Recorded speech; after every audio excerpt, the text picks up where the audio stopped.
A little over a year ago, we started building this cabin in the wilderness of northern Ontario, working whenever life would allow, weekends, vacation days, every spare moment in between.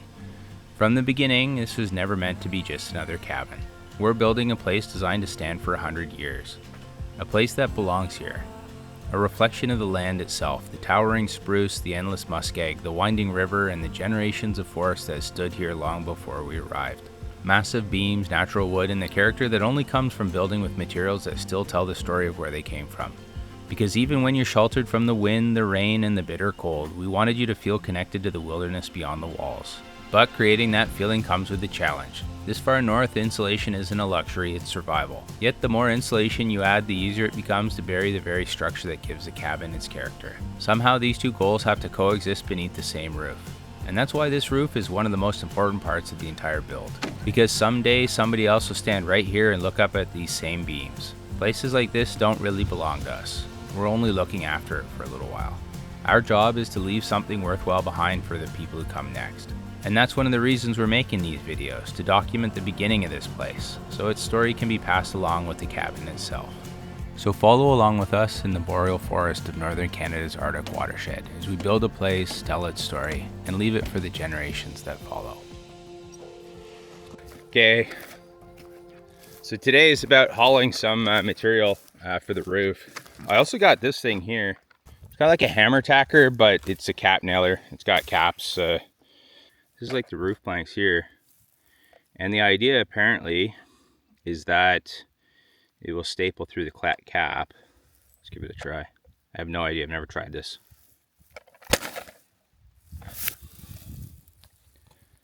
That's pretty good. I'm happy with that. And you see it reloads. I need a way to keep the membrane up on the roof. And these are not approved. Well, they say staples aren't approved. These aren't approved for the material that we're putting up, but I think it's gonna work. I don't care about the approval because we're not putting the membrane on the roof for standard protection.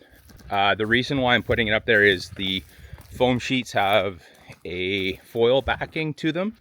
It's great for insulation, but will look like crap if you're sitting here like looking up through the cracks between the planks on the inside. You see that like see silver lining. Here you can see a little bit of light there at some spots through the tarp.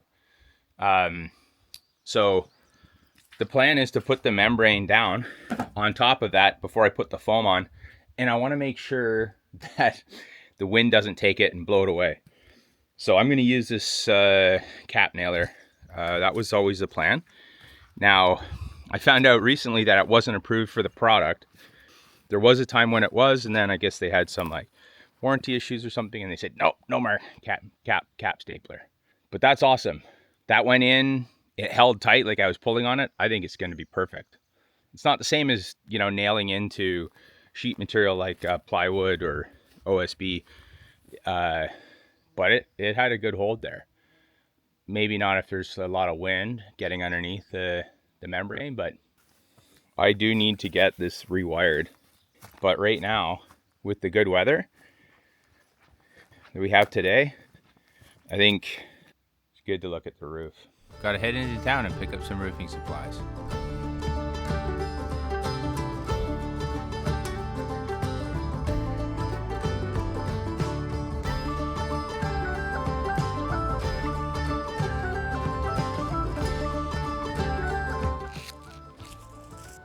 The river's come down.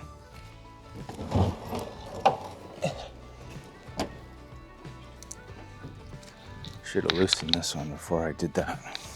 Oh, it's not bad.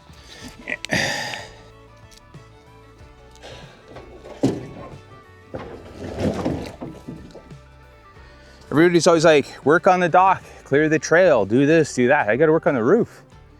Everybody thinks they know what the priority is. That's the priority for them. They'd probably do something completely different if they were here. You know, tarps blowing and the tarps ripping and the water starting to get in and it's staining the wood.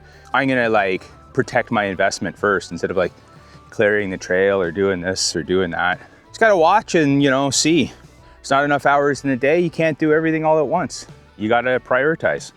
It's like engineering. Customer has specifications. Doesn't matter what you think is the good way to do it. It matters what is the priority for the customer.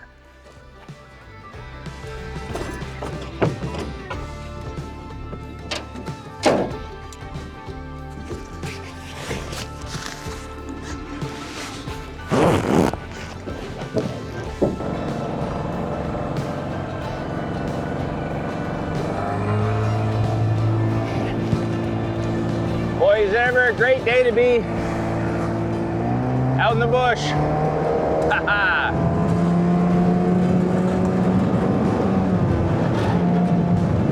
Let's get up on plane. Ah, there we go. What a beautiful day. Not gonna complain about that one bit.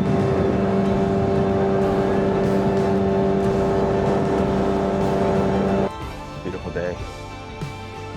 Spring has finally arrived to the north. That's all I gotta say.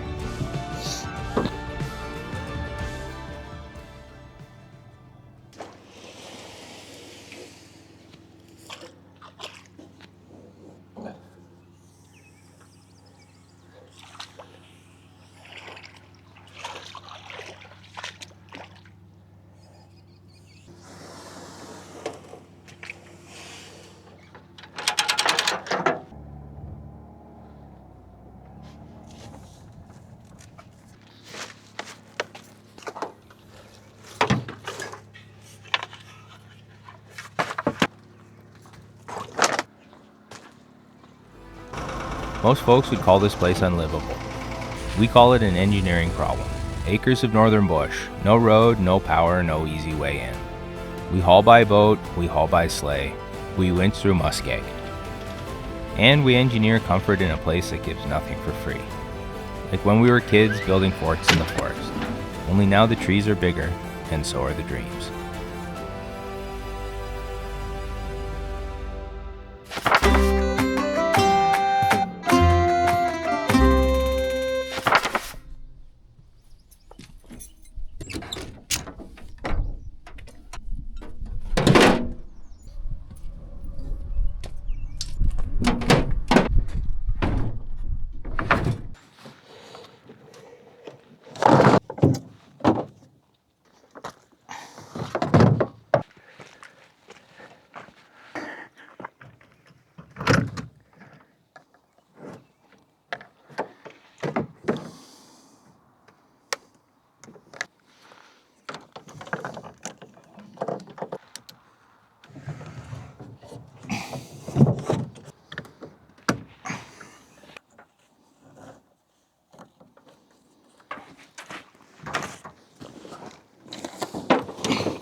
It's quite the luxury having the river up this high. The water right up to the bank, loading and unloading the boat is about as easy as it ever gets around here.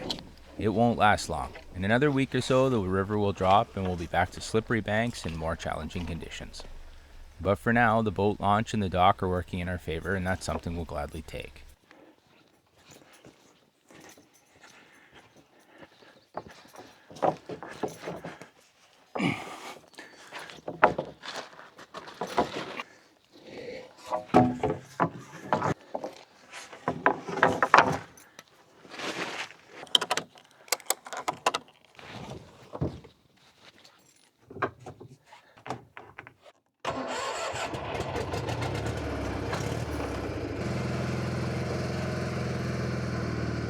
When we look back on our lives, these are the days we'll want to return to. Not because of the victories, but because of the moments that surround them. The sound of the kettle on the stove before the first cup of coffee, a northern sky full of stars, the river at sunset, the trip home at the end of a long day. Funny thing is, we rarely recognize these moments while we're living them.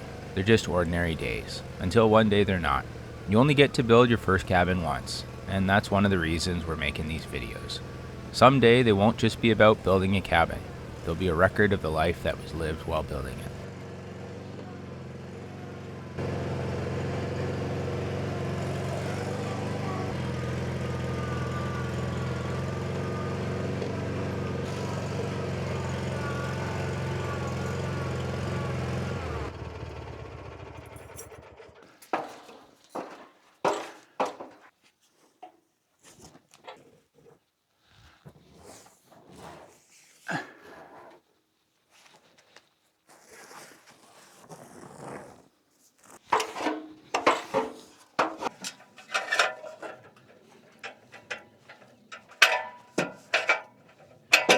Now, there are two tarps up here, a heavy duty tarp underneath, covers the interior of the cabin, and then there's the lighter duty tarp that covers the whole roof.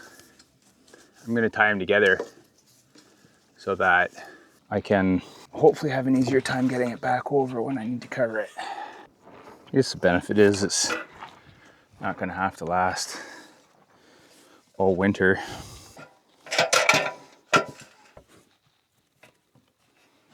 So I need to get the safety line up. I don't want the tarp to interfere with it. And either throw the tarp over first.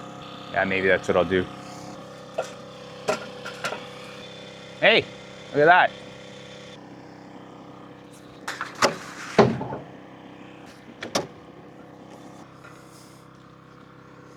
Okay, that's why. Oh, come on. I'm gonna have to get the ladder. Oh, crazy, I didn't have to get the ladder.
If I tie this here, hopefully it's going to be harder to work around this rope for sure, but it might be easier to get the tarps back over top when I'm done.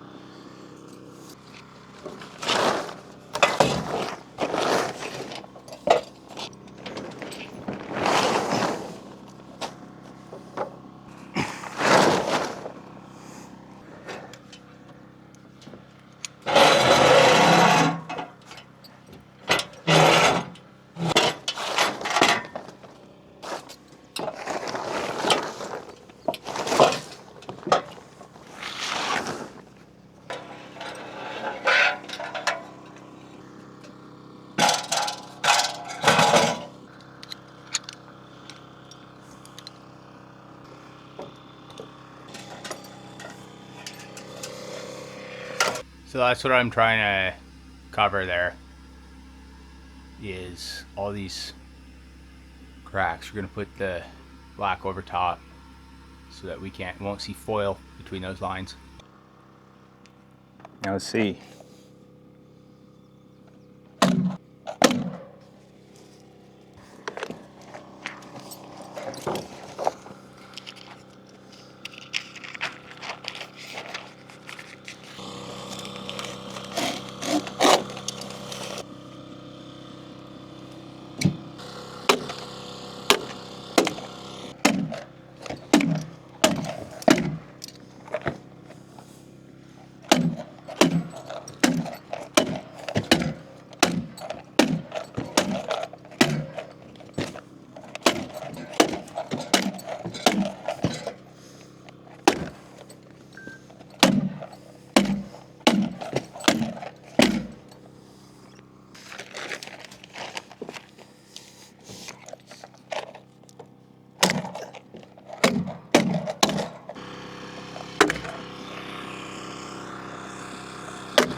Because I'm still learning as I go, I've been marking the rafter locations on the membrane with a silver Sharpie. Once the foam goes down, those marks become pretty important. Otherwise, you're basically playing a very expensive game of Battleship with structural screws. Rafter at B7? Miss. The only upside is you'll know exactly where the leaks are coming from in the future.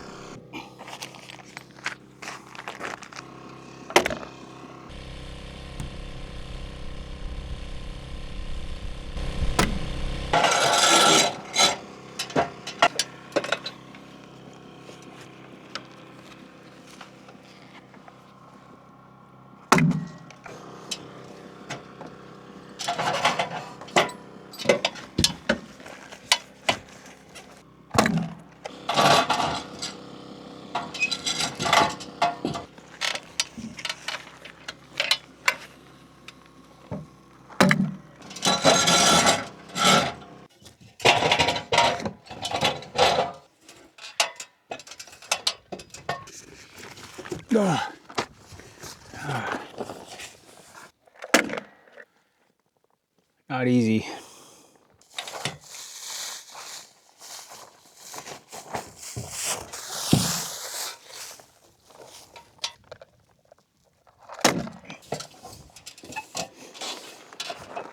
Ah!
Now this isn't looking half bad.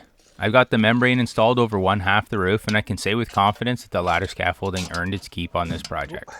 From inside the cabin, the black membrane creates a nice backdrop between the roof boards and helps the timber structure stand out. It also gives us an important layer of protection, helping keep warm indoor air where it belongs during the winter, while providing a backup defense against any moisture that might find its way into the roof assembly down the road.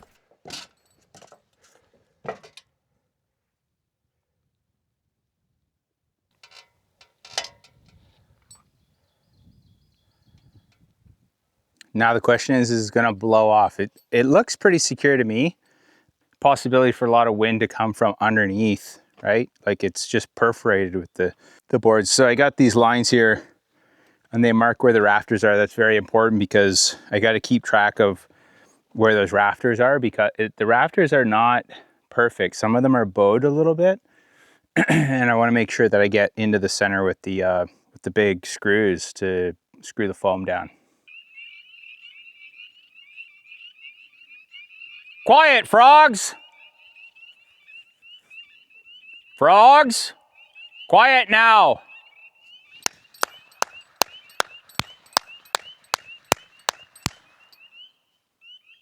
Did you get the memo?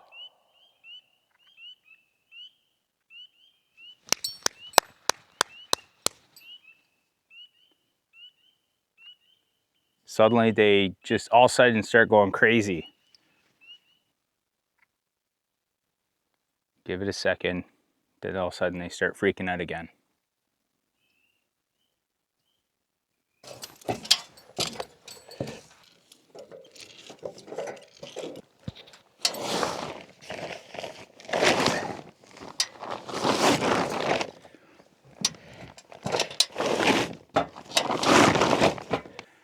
This is what happens.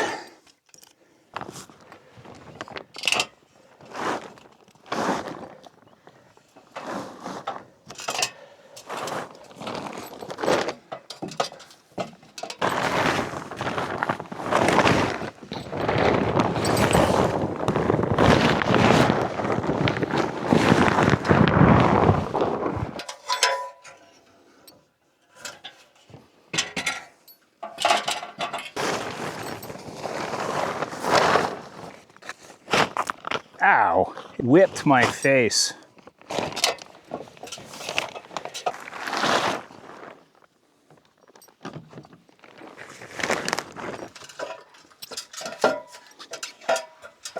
The sun is getting low in the western sky.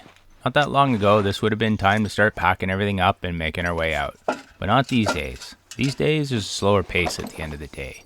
No rush. No race against the clock, just time to put away the tools, head into the cabin, and settle into the evening. I'll spend some time offloading the day's footage, organizing clips, and getting a head start on the editing process. The little bits of work that make the final edit come together a little easier later on. It's a different feeling now. At the end of the day, I'm not leaving the project anymore, I'm going home.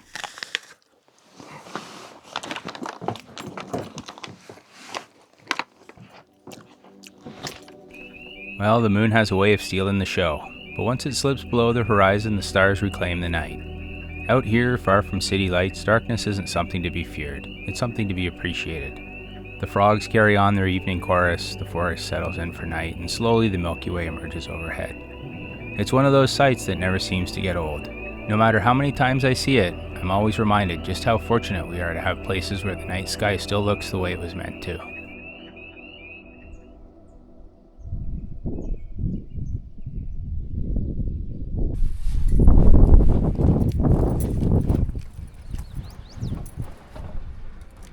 It's a windy day today, which is going to make it a lot harder with these dog feet.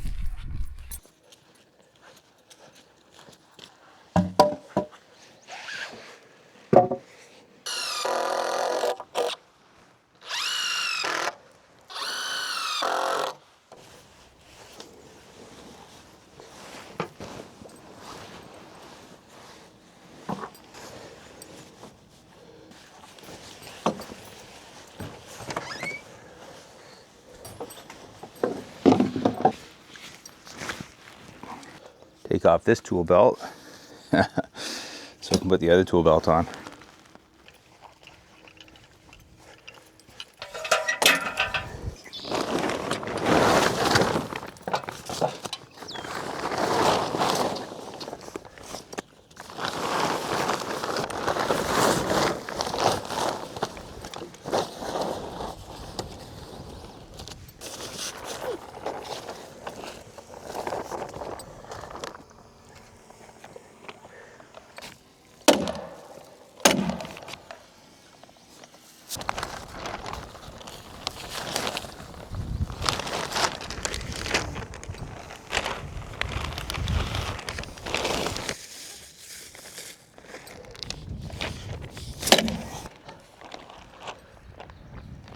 So that was kind of a disaster.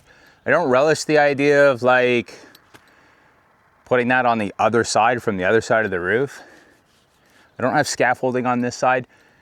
The peak of the roof, because I'm putting foam, is a critical area because the foam has to overlap, has to dovetail together at the top. If air is getting in, you know, there's gonna be a condensation problem up in the roof. So I wanted that to go over the peak. If I was coming up this side, I would have gone up and then over the peak like I did on the other side. This way I can go 1, 2, 3, and then slide it underneath that and then staple it down when I come to this side. Something I thought about last night. Now the big problem is gonna be putting this foam down. It's windy, so I don't know what I'm gonna do. There's just not an easy way to do it, that's all. I gotta put 2 layers of foam up, staggered, and then I gotta screw the 2x4s down to hold it. I'm gonna start this side and work my way that way. It's not gonna be easy for sure. Look at the wind. It's not gonna be easy, especially trying to get it to like line up at the top. What I wanna make sure is that the foam doesn't come any farther out this way. So I'm gonna put some wood pieces there just to hold it up. But honestly, I can't make it fit perfectly because I need to have it fit perfectly at the peak. That's the goal. That's what I'm gonna try and do. I don't know. But I can use the ladder to hold it top. Maybe that's what I'll do is I'll put 2x4s up there, use 2x4s to hold it up till I'm ready to screw it down.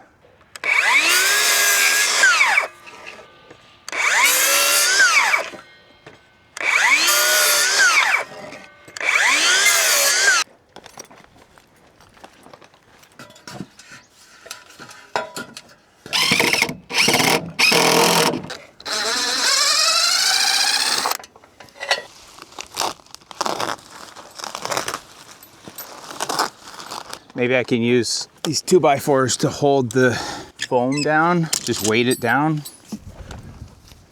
Now there's gonna be some cutting and drilling of these.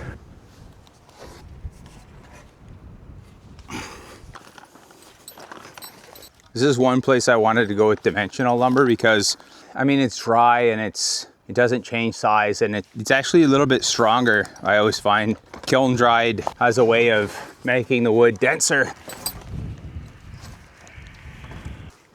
Now I'm kind of thinking, if I set these here, I can lay the sheet here and then I can slide it up. I can just hold the sheet like so and give it a bit of a bend and stand into the wind and then jump.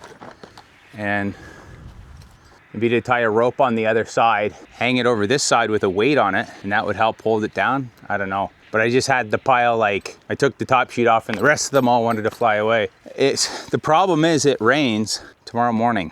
I wanted to get this done. It doesn't look like that's gonna happen. I gotta be realistic here. So the first sheet's gonna cover from the edge over 2 lines, which is good. These are not good conditions for a guy who doesn't know what he's doing.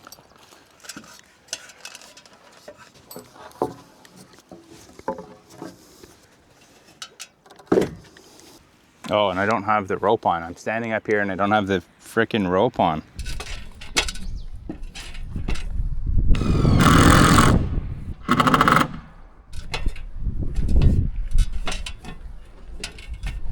So that's a block just so I know how high the foam has to go. The top layer of foam and the lower level of foam.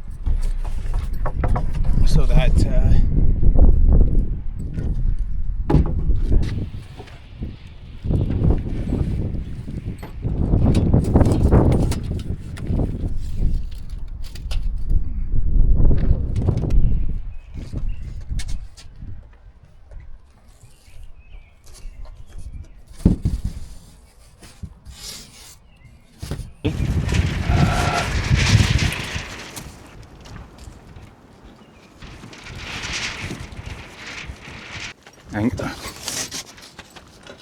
of course, I'm gonna get my the rope first because I don't want to fool around up here.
We're just gonna get this stuff tight.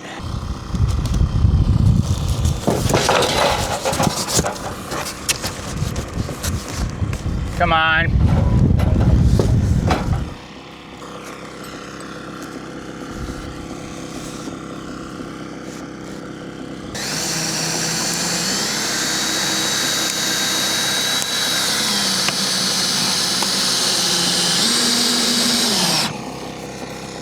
That ain't going anywhere. I'm happy with that. Holy crap.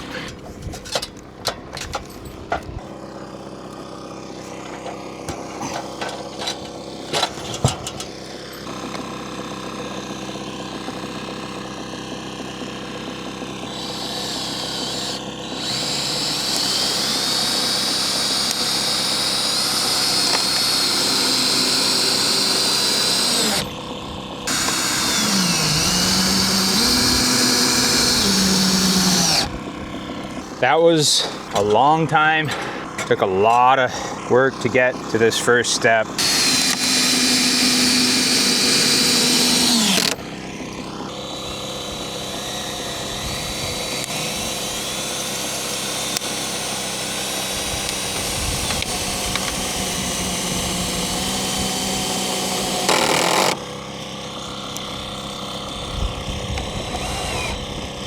So this one is aligned on that side. They're always aligned to one edge because I got to do rafter tails afterwards. So that's an important detail.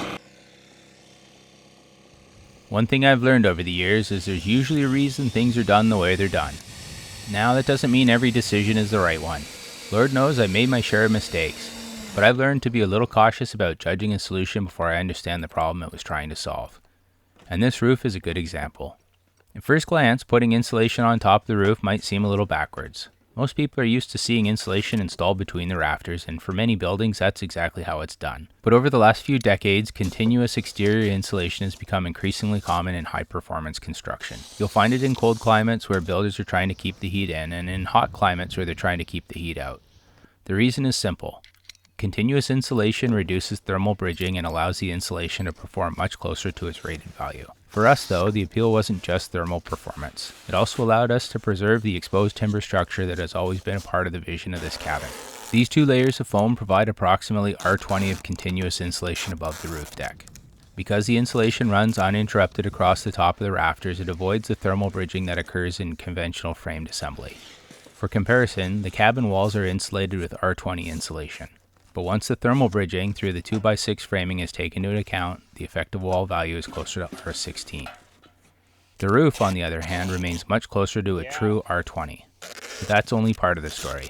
The windows and doors matter too. The low energy windows and doors we chose are roughly R4. That's actually quite good as windows go, but they're still nowhere near as an insulated wall. When all the windows and doors are included in the calculation, the effective insulation value of the cabin wall drops from roughly R16 to R10.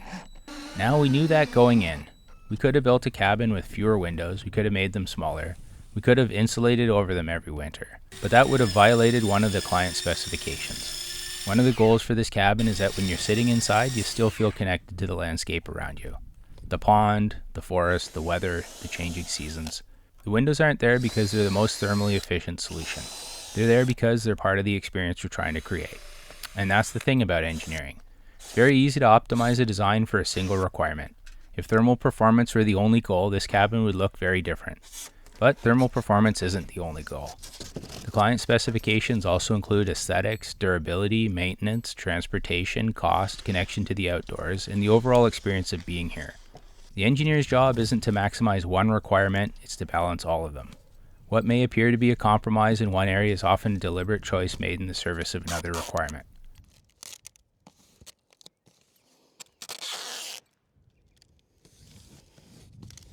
Now, maybe I was a little overzealous. I forgot to mark. So this one is 24 from that one, so that one's easy. 47 and a half. That's 47 and a half. Every project has a purpose, and every design has a set of specifications behind it. This cabin is no different. It's being built around our goals, our constraints, our vision for what this place should become. Of course, if the client changes specifications halfway through the project, all bets are off.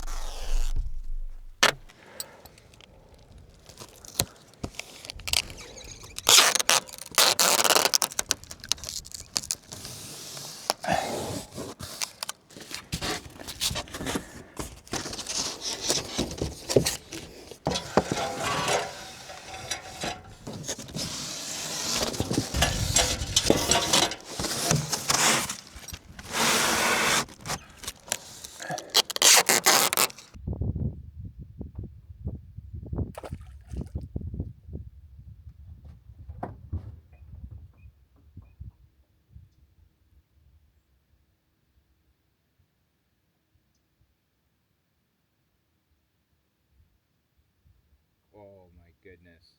Could it be? Could it be on the first toss? Oh, look at that. What? Crazy. So I just went like this, thunk, and it like, I hit right on it. That's crazy. It's not coming off.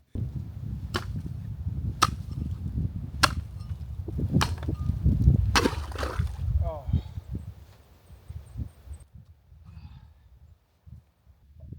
Holy crap. Just for giggles, like.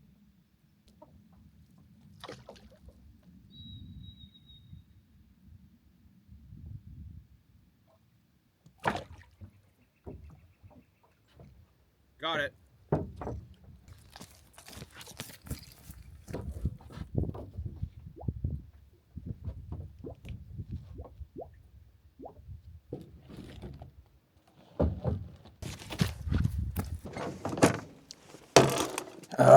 So the wiring here is like a dog's breakfast, for lack of a better term. I need to figure out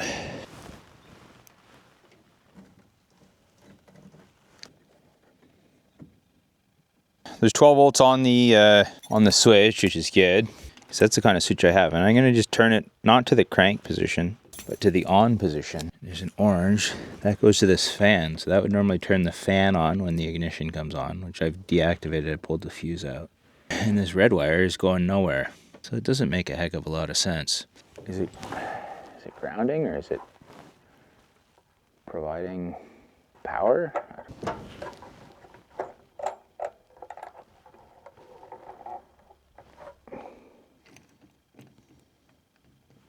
I'm gonna start this up, then I'm gonna pull that black wire. I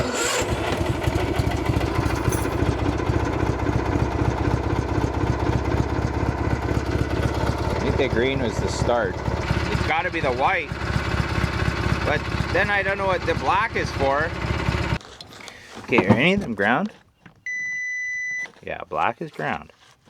So this key switch is not gonna work for me. Well, it'll work. I just not out of the box. I need to add like a relay for the ignition to shut the ignition down, because it needs to ground out the ignition wire to shut the engine down, and that's not what this has. It's fine. You can probably get one from Canadian Tire, but that's why you don't start cutting wiring apart until you figure it out, because you might have to walk.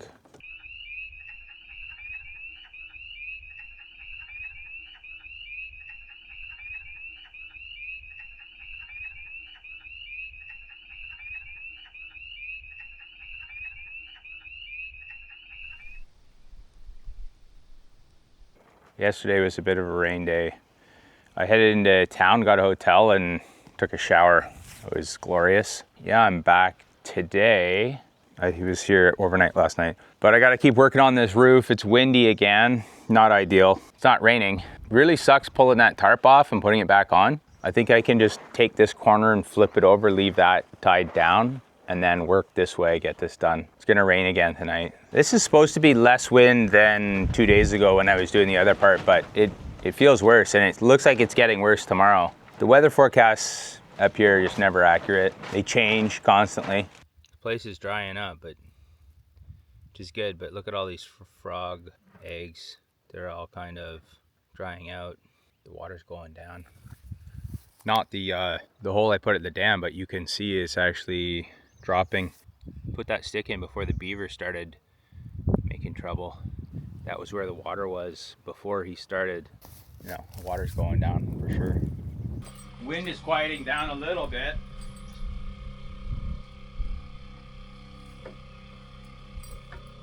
So I'm gonna see what we can do here. Just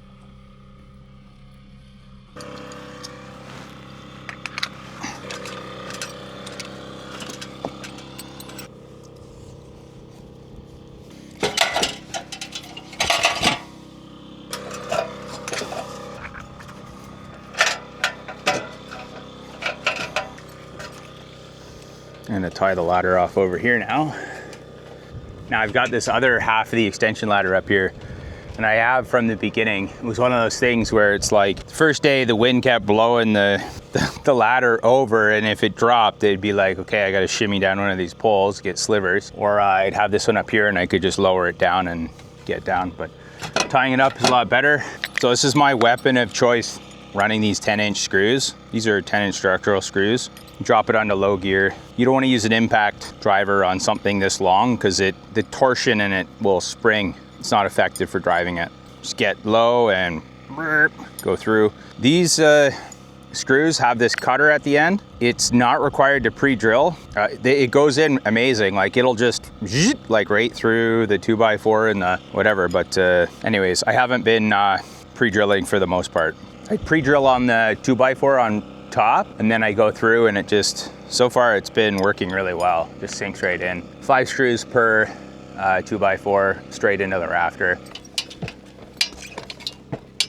So what I have to do is I've pre-measured how far things are over from the other side.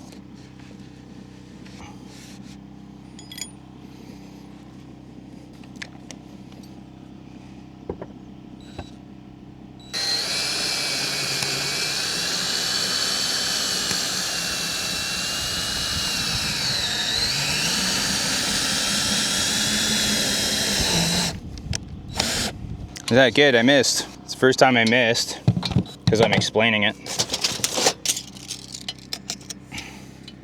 It should be fine, but I think I know what happened. I wrote down the measurements. There were 3 of them, and I got them in the reverse order. Yeah, that's what I did.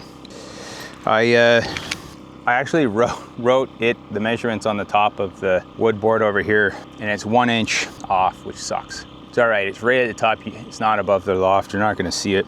Now this one is easier because I can see the rafter tail right here.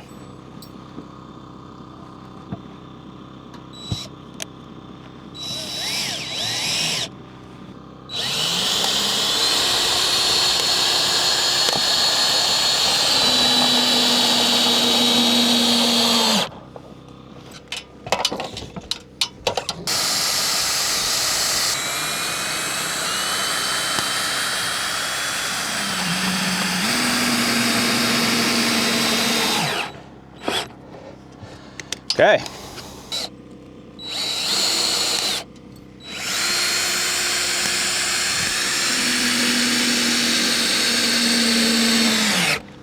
There we go. That ain't going anywhere. So now we're back into the foam land. We gotta like add some more foam sheets, tape them. That was what I figured out last time, was I only need to really tape the top layer. It's nice if you tape the bottom, it's just extra whatever. But it's key to do the bottom layer because I can get the foam in, tape it, put the next foam in, tape it, and everything stays aligned, proper, put the next layer on. So.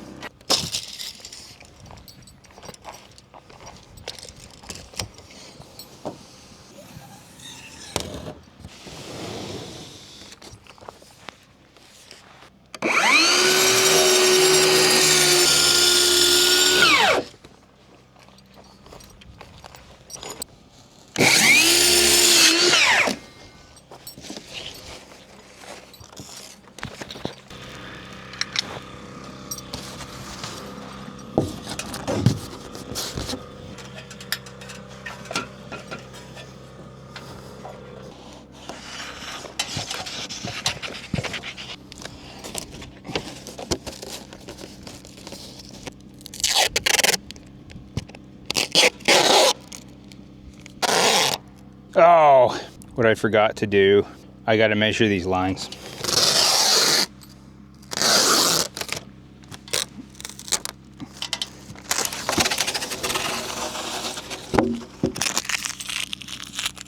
It's all right. Do it right. Do it once, do it right.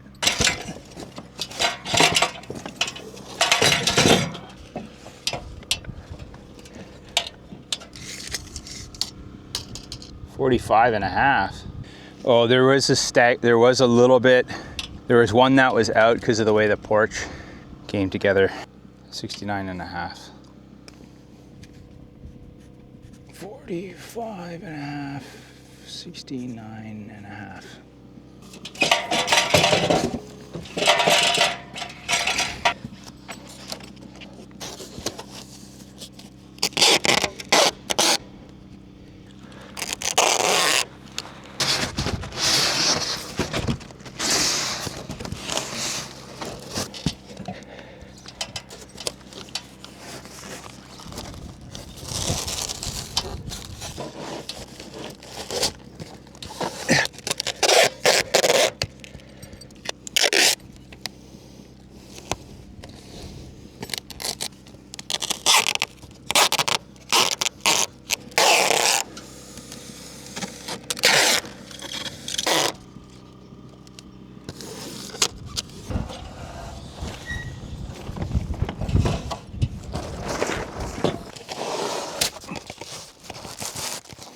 Bit of a complication that this is a 50-degree roof. If it was a 45, the boards would meet perfectly at the top and overlap without having to do any cutting. I had to like do a cut on every one of these so that the two pieces would dovetail together and overlap. It's a critical point of the roof. You don't want, you know, water getting through there.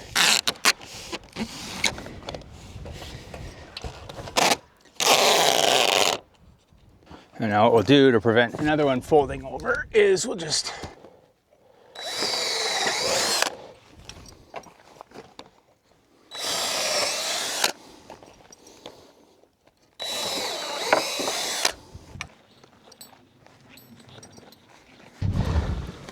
oh.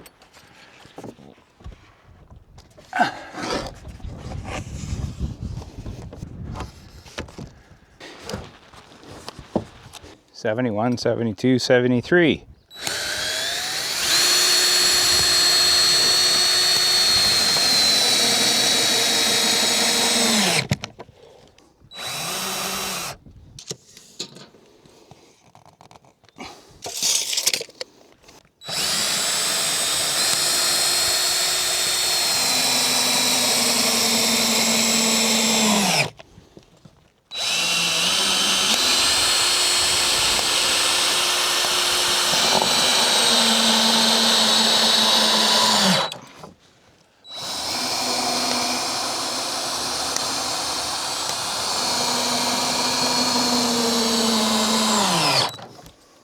$35.5.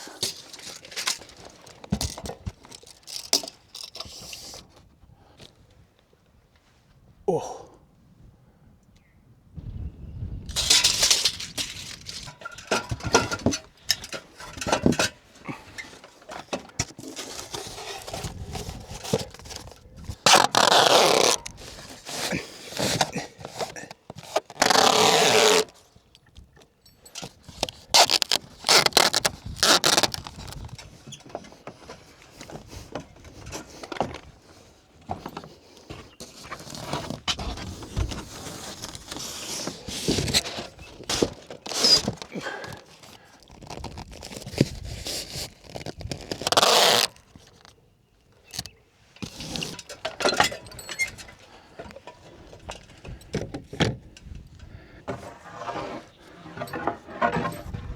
Get it aligned with the rafter tail. It's kind of nice up here, the breeze coming over top of the roof.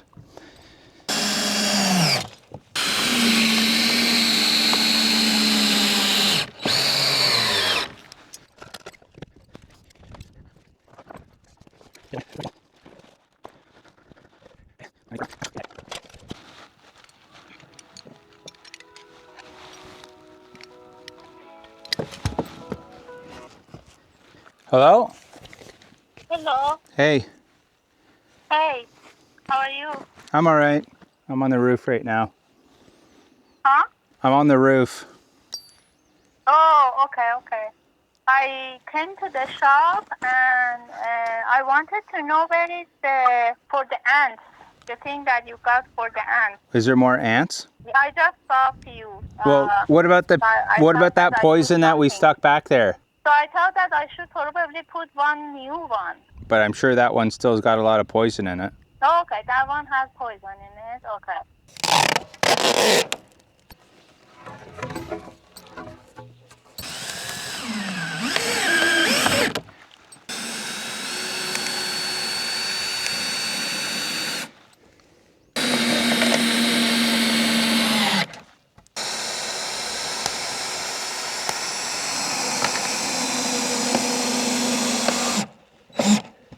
Oh, well, that's it. You can see how fat this roof is going to look from the front.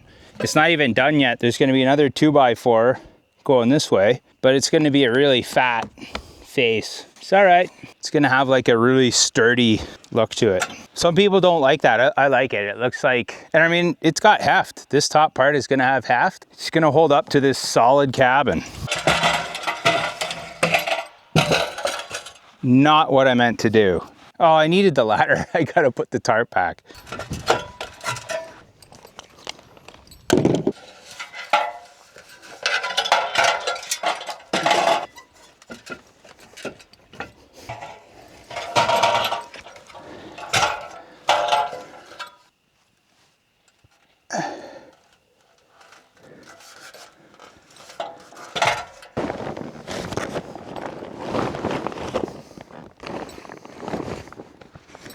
This side's watertight, good enough anyways. Multiple barriers of watertight, but the other side's not.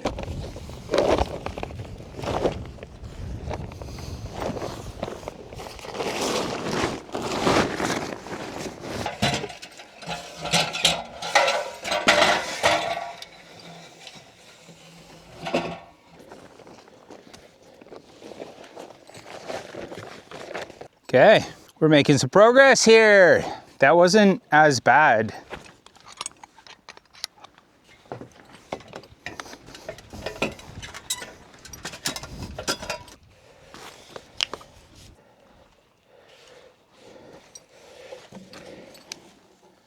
I think that means it's time for a cold one. Just kidding. There's no such thing as cold out here. It's all like just lukewarm, but it's delicious anyways. There's no point in drinking those little water bottles, like, because you drink it in one go and you've got all this plastic. Save the planet. Drink out of a big jug. We got to get water here some point this year. Well, this place is a mess.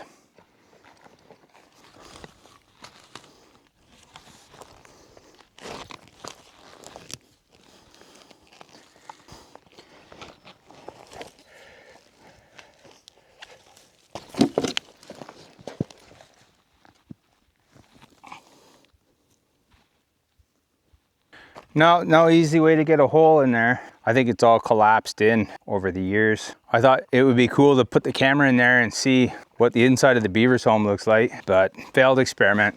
You know, this all only works because we got machines up here. What you don't know is how the first one got here. A delivery driver left their tractor stranded in a frozen swamp and drove off. That video's on your screen. Go see how we got it out.